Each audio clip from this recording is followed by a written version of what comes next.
Hey there, welcome to Table Tennis Philosophy.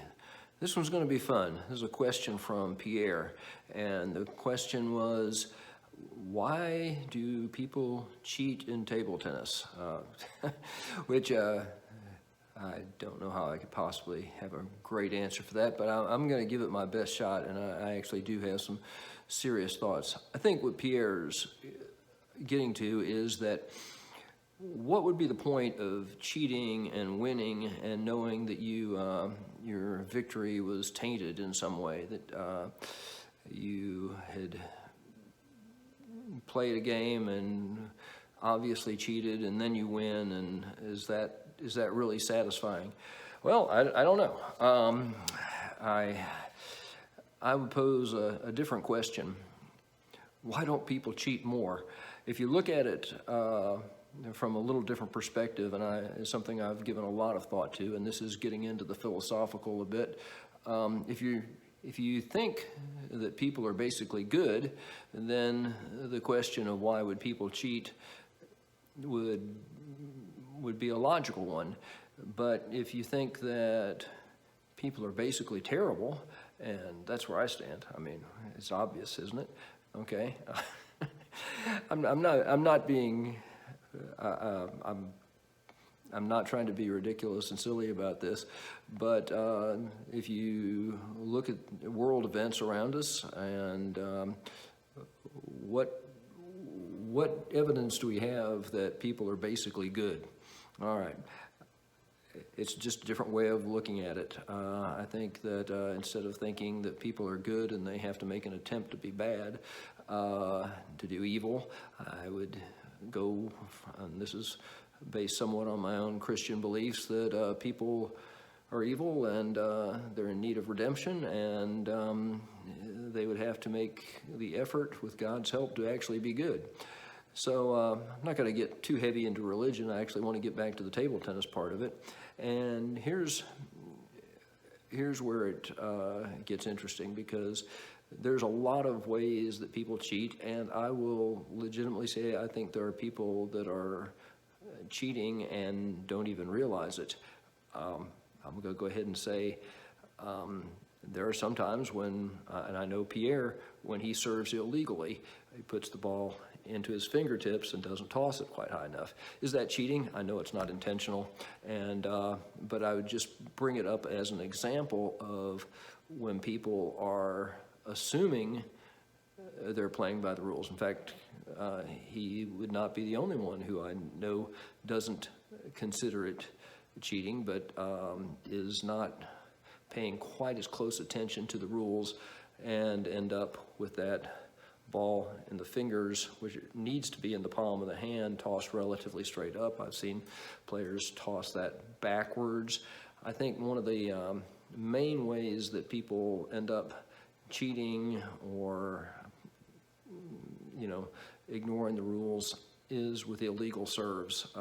It's pretty obvious if you really look at the laws of table tennis and then go watch a tournament, how close people are going to hiding the ball with their arm, with their shoulder, and or not even tossing it up 6 inches. That's where it's usually the most irritating, is where somebody doesn't toss the ball, or even if you bring it to their attention and they still ignore that. So not serving legally is one of the big ones.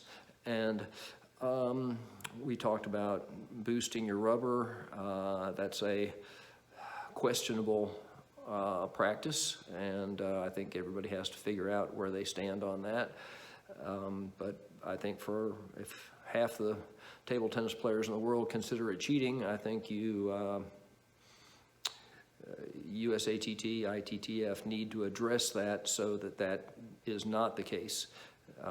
It's just causing divisions within table tennis if you have that. It doesn't seem like it's talked about, I think, as much, because I think people have sort of given up. It's like, okay, people are going to boost their rubber, and no, it's not going to be enforced that they not do it. So maybe even if you can't beat them, join them. But there's a lot of unintentional breaking of the rules. People that can't seem to keep score, and it's hard to, and you don't quite figure out if they are doing it on purpose. People that serve illegally, and people that boost the rubber. And there's probably a number of other ones, but as to that would be, I'll get back to my answer. You know, there's always going to be a ways to game the system, to cheat, especially when you don't have umpires. It's frustrating, but when it comes down to it, I'd say that given everything that there is, all the different ways to cheat in table tennis, sometimes it's amazing that people don't actually cheat more. And if you're trying to follow the rules and doing the best you can, I definitely salute you on that. It's not always easy. Like I said, my last video, I was showing a jar of booster, and again, I didn't use it much, but I did purchase it, and it would be considered illegal. So it's something to think about, and it's frustrating. And I think one of the answers to getting people from stopping cheating, particularly in tournaments, is to have better, more abundant umpires and umpires in more matches. You can't really trust people to play by the rules. If they see that they can serve illegally and they can get away with it, they'll do it. And that's just the way people are. I said, people are terrible. That's the way it is. All right. I don't know why that cracks me up. All right. Well, please don't cheat. Please don't cheat when you play at my club. It'll become very irritating, and I won't appreciate it. And I'm doing my best to play legally every time I can. All right. Thanks a lot. Thanks for the question, Pierre. See you next time.